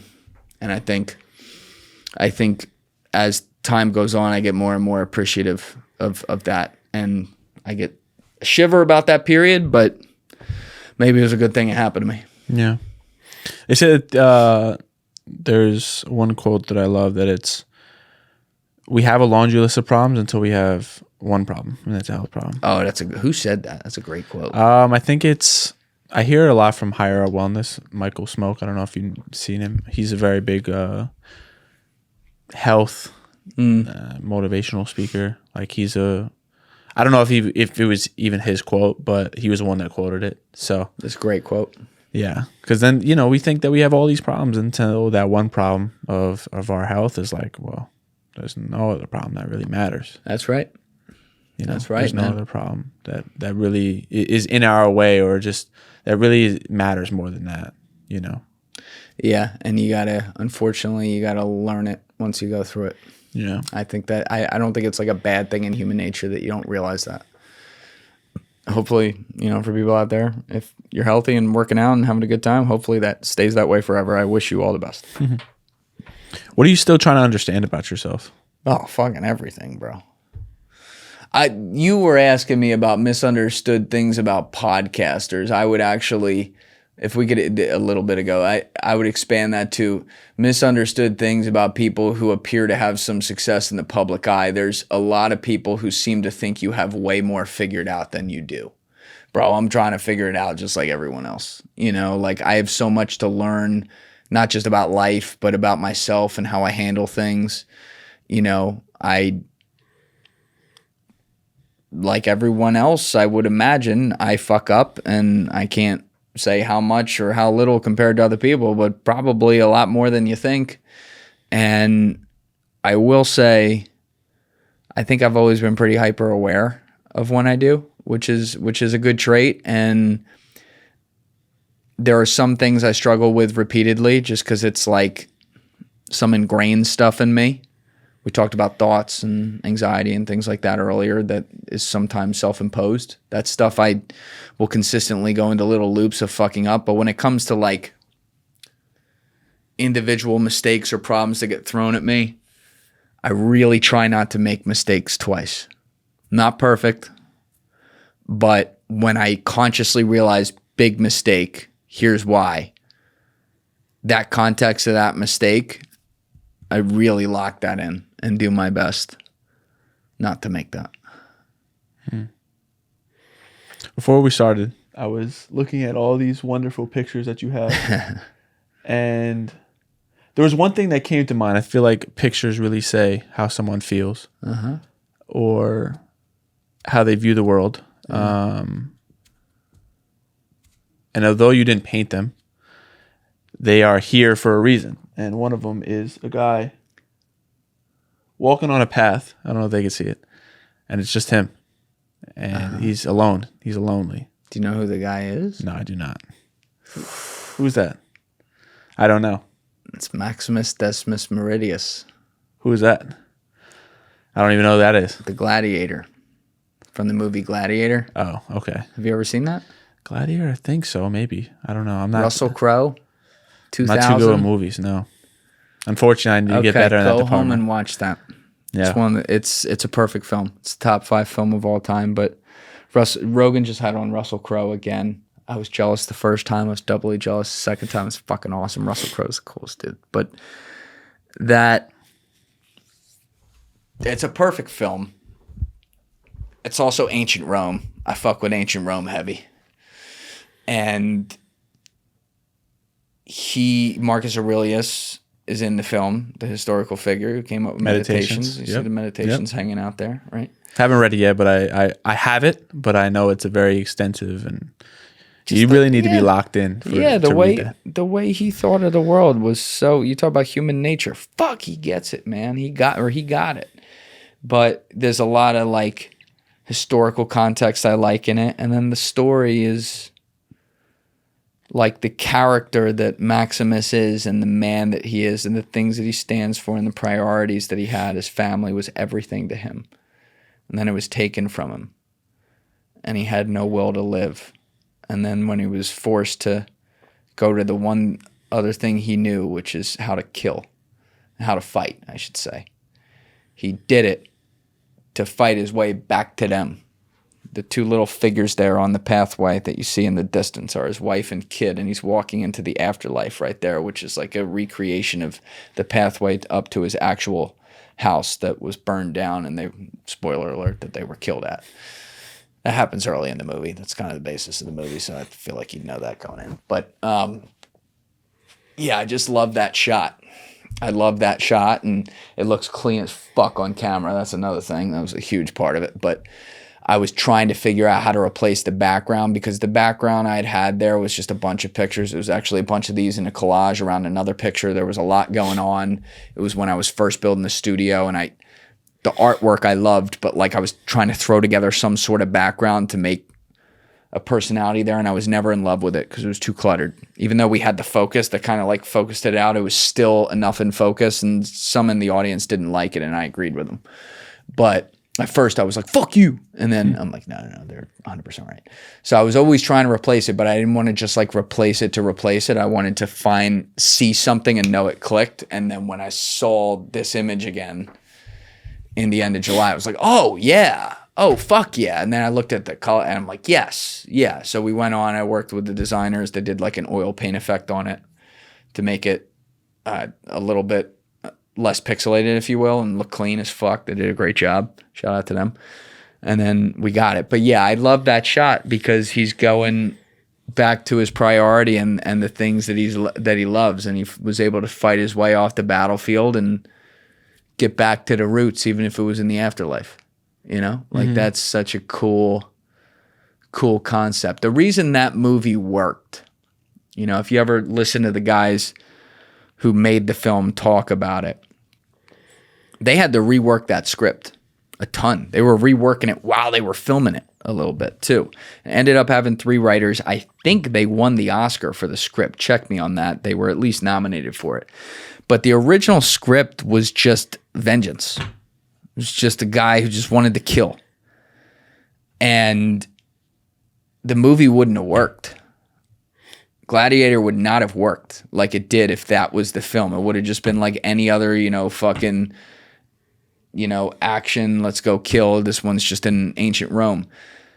What they needed to do is they needed to make this absolute blunt force trauma expert of Maximus Decimus Meridius have a soft side. They needed to make him relatable to both a male and female audience. They needed a movie that would appeal to everyone. So they needed this warrior to have a love and comfort side as well. And they also then needed the story that involved vengeance and killing his way to vengeance, which is exactly what he did. They needed that to have some sort of component of chasing love. How do you chase love when your wife and kid are dead? Well, what if you're just trying to fight your way back to get vengeance on them and get back to them? That's love, right? That's the ultimate sacrifice. So they did that concept, and then like they would do little things. They were saying like the movie opens up with Maximus. He would do the thing where anytime before battle, he would reach down and rub his hands in the dirt and like rub it together to be like kind of one with the earth he was about to forge battle on. And when he looks up from rubbing the dirt, he's a general at the time in the Roman army, the lead general, and they're in the middle of a war with a Germanic tribe out in the woods. He looks up in the distance and he sees a bird on like a little tree limb, and he like kind of smiles. And you realize, this is someone who appreciates nature. He appreciates the world around him. He's not just here to fucking kill everything in front of him. So there's a lot going on in that movie that just like speaks to humanity as a whole on every level, from the things that make us weak to the things that make us strong. That, I don't know, I like having that imagery in here, and that's why it's also right there too. That's from an opening scene and closing scene as well. That's actually not Russell Crowe's hand, unfortunately. I found that out. They filmed that they had that idea, and they had his extra on set, and they said, we're gonna film your hand. But the effect was still the same. Interesting. I had a different perspective of when I looked at them. What was that? The perspective that I got is these are all men. Well, the Godfather, Leo. They've all been in the movies, but maybe personally, they've all been in pursuits, and maybe it's been the loneliest. Maybe it's been a lonely journey for them. And that's what I gathered is the question is Julian lonely? Look at you. Just with the guy, he's walking, I didn't, no clue of this movie. All right, but so that one it doesn't work for. Yeah, no. Actually, though, but he was lonely when they left. And this is him finally getting back to them. So maybe, hold that thought. The Wolf of Wall Street one, it doesn't work for. The Gatsby one, it does. And then The Godfather. The opening Godfather, the younger Vito, I think it does. The Don Draper one, it absolutely does. I'd say for Tupac, it absolutely does. That's another Gatsby right there. Yeah. There was something about it. Fucking with me. I genuinely don't think that's subconscious, but what I will say is that, like, subconscious of me designing that in here, like, to speak to me. But what I will say is maybe why there's some relation to some of these people is not that I'm lonely, but sometimes I think in life, I said this to Sarah Edmondson recently on a podcast, you feel like the loneliest person in a crowded room because you can't, people may want to be around you and you may want to be around them, but there's like a part of you that can't relate to them. And I do think that's something I've had my whole life, and that's not my fault. It's not really anyone's fault. It's just kind of what it is. But does that make me like personally lonely? No, I have a lot of people in my life. I would one day obviously like to have a great wife and build a great family and stuff like that. And that hasn't happened yet, but that'll happen. That's coming. Why hasn't that happened?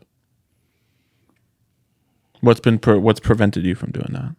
Besides the obvious of the work schedule of your life. I mean, that is the obvious. That's been a huge prevention of that. And it's also sometimes getting in my own way, for sure. And then it's also sometimes the opportunity not being there, you know? Like, I know it wasn't always this way, but I'm at a point in my life where I know right away if it's possible. Not if it's like, oh, that'll definitely happen. That girl will be my wife. You don't know that. Mm-hmm. But I know right away. I can't explain it. I know right away if it'll go anywhere. How do you get in your own way? What stops you?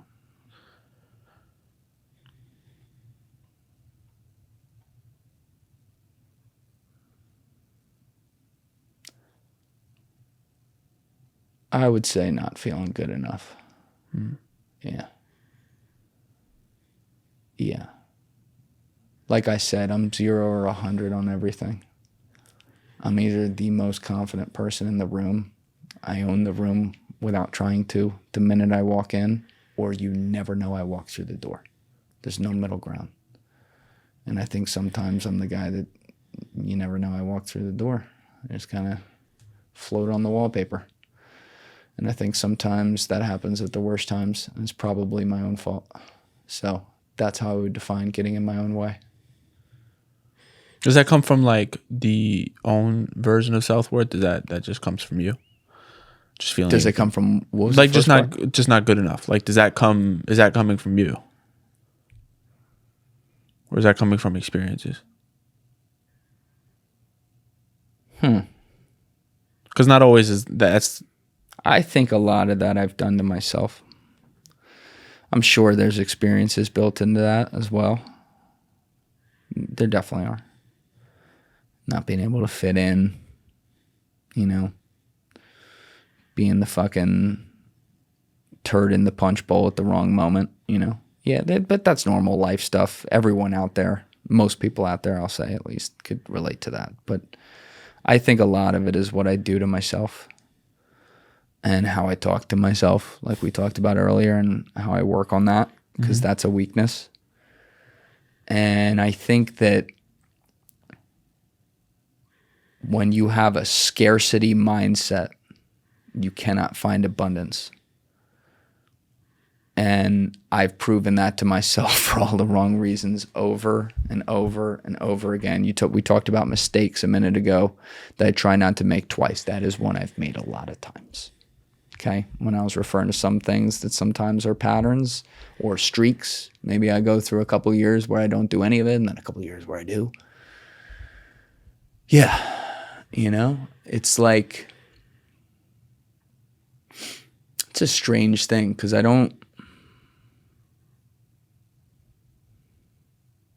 remember when I was feeling really bad, like when I was just talking about, like at the height of just feeling bad, and that, 2-year period where it was just bad health-wise. It fucks with your head, like in other ways. And, you're up late at night, editing, and then you're going to bed wired from the edit, and you have a lot of time to think alone, and that's not good in those time periods for the most part. And I think that paranoia, bitterness, it's a hell of an emotion. Should be avoided at all costs. Lack of validation. Why don't I have this when other people do? Those things happen, and they happened to me. And I have been able to eliminate almost all of that. And I've been able to eliminate the validation thing, which has been huge. That kind of got back. I think I'm wired to not need validation.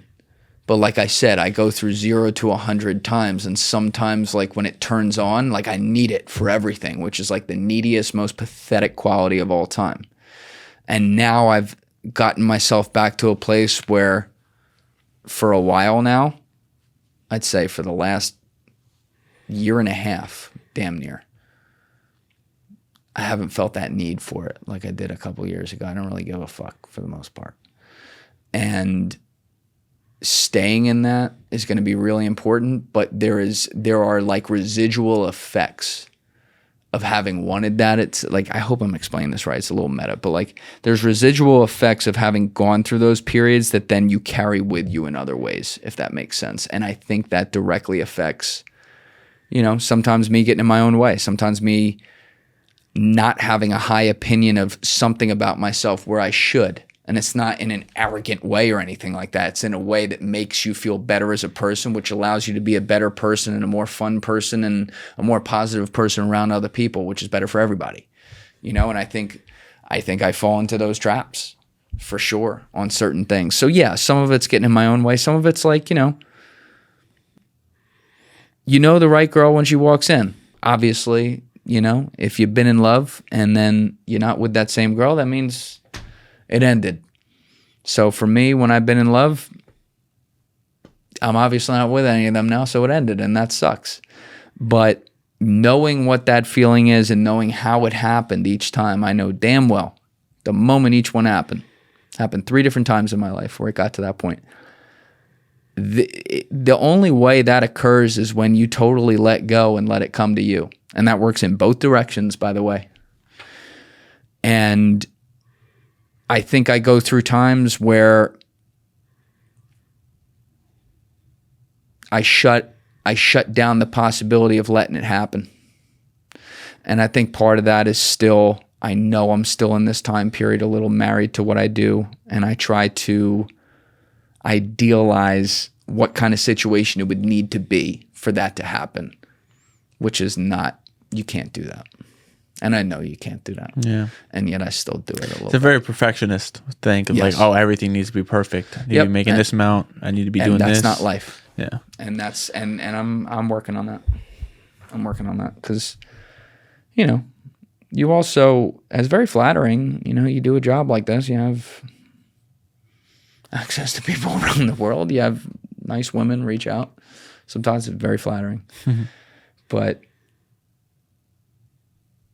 I don't know. I mean, and sometimes in this world, though, like I think what we do,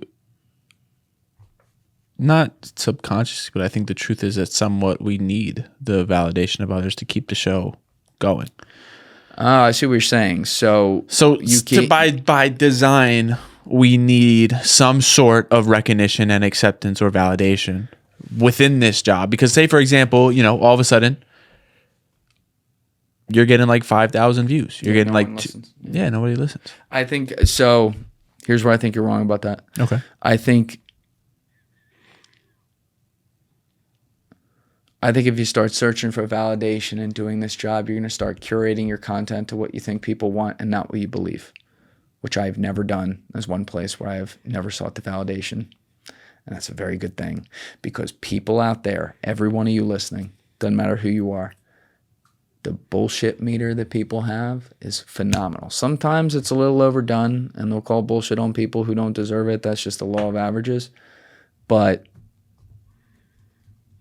they're right about that stuff a lot. When your gut just feels like something's off here, you know, and it doesn't feel on the up and up in some way, that's what turns people off.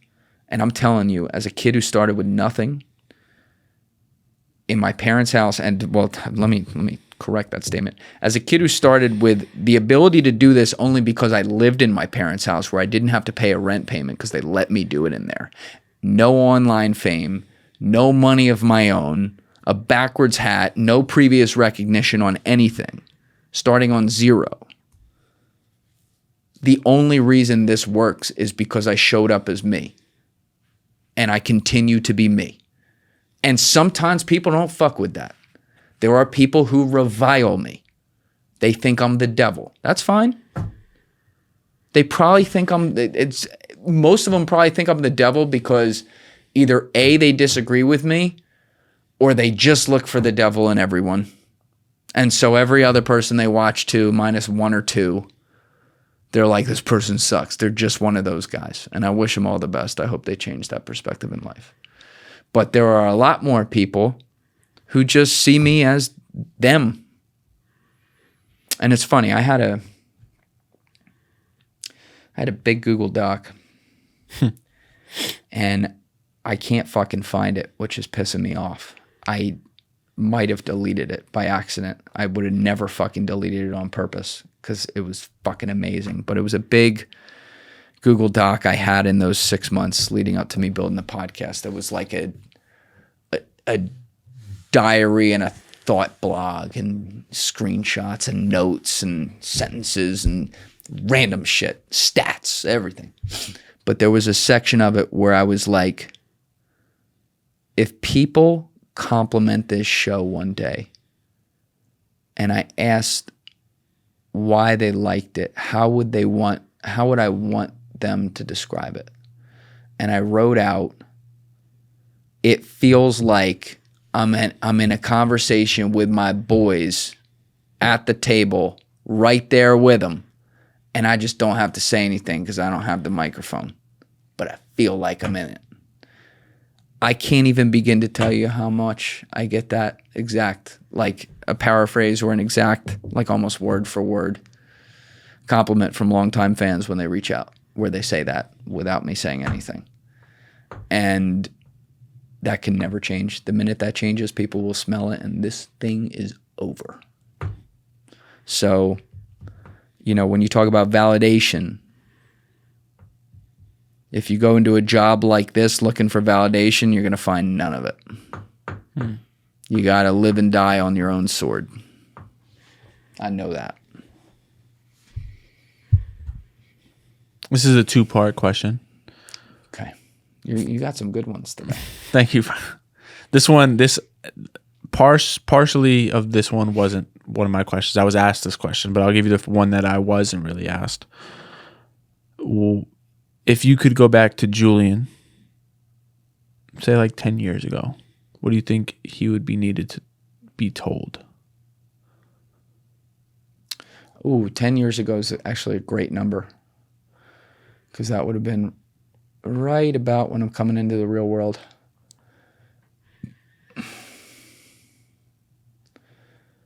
So I've talked about this concept before, but I've never been able to say, like, if I could go back, here's how I would say it. I'm just trying to think how I would say it. But, like, I would tell him, you're right to assume you know nothing, because I did have that assumption. That was one thing. I came out of college and I'm like, I don't fucking know how any of this stuff works. I'm going to learn. I didn't have like, it definitely does this, this, and that. But also, you need to understand that for whatever reason, you have passively always just eaten whatever someone puts on the plate next for you. Meaning, I always just did the next thing. People have, you know, they've seen me say this a million times, but I've been talking about this plan, this society plan for years. I talked about it.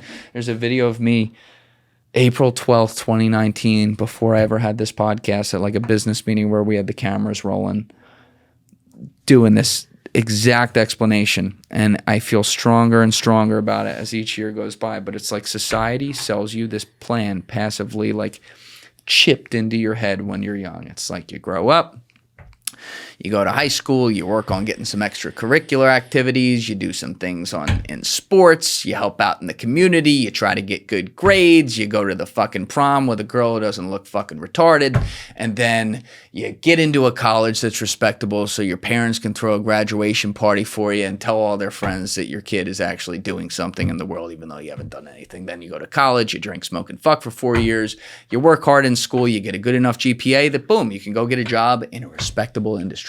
You start off at the bottom peg, you work your way up, maybe in your mid-20s, you start to actually make a little money, you find the girl, you marry her at 28, at 30 you get VP, by 32 you guys are popping out kids, you have 3 of them by the time you're 36, you're a little bit miserable, can't figure out why, but you're making more money and they gave you another promotion, now you're 40, you get a fucking golf membership to get away from your wife because you can't figure out why you married her in the first place because that's just what you were supposed to do, you try to make it to your kids' sports games, you get another promotion, and eventually throughout your 40s, now you're thinking about how the fuck do I save for college for these kids and still save for my retirement. By 50, you're starting to figure that part out, and now you're focusing on retirement, so you're trying to wish away the last 15 years of your career while you're supposed to be enjoying the fruits of your labor from all the years that you don't. You get to 65, you retire, you get a fucking place in Florida, wherever the fuck, you look at the sun and you wait to die. And I'm like, that's a very cynical way of looking at it, but it's one thing after another. You just do this thing, then you do that thing, then you do that thing, then you do. Where's the innovation there? Where's the struggle? Where's the story? Where's the doing something new? Where's the trying and striving and trying to get somewhere that other people haven't gotten before? I didn't see it anywhere.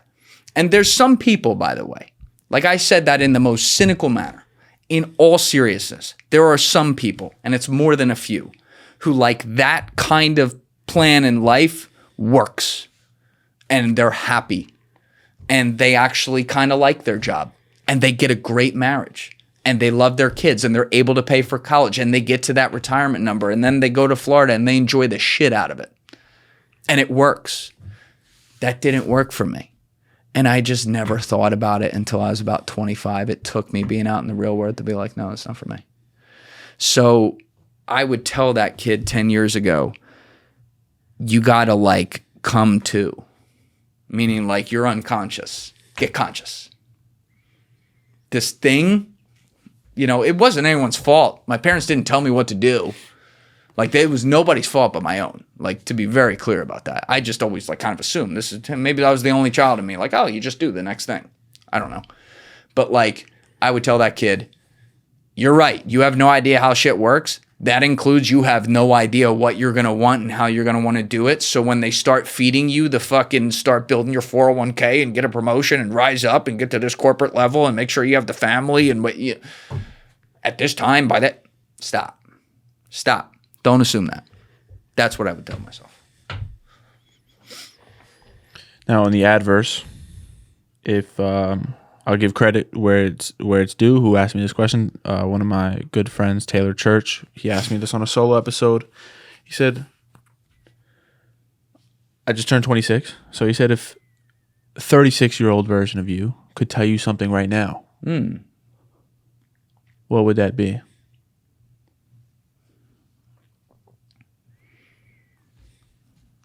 So he's 4 years older than me.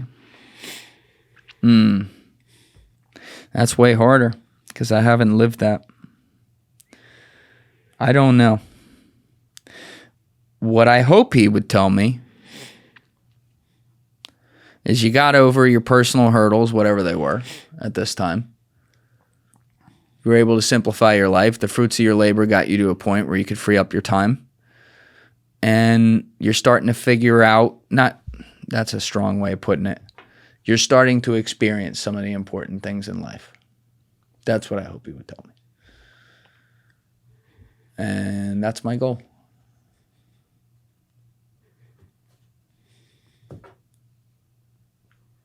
You've been twisting my fucking brain today, bro.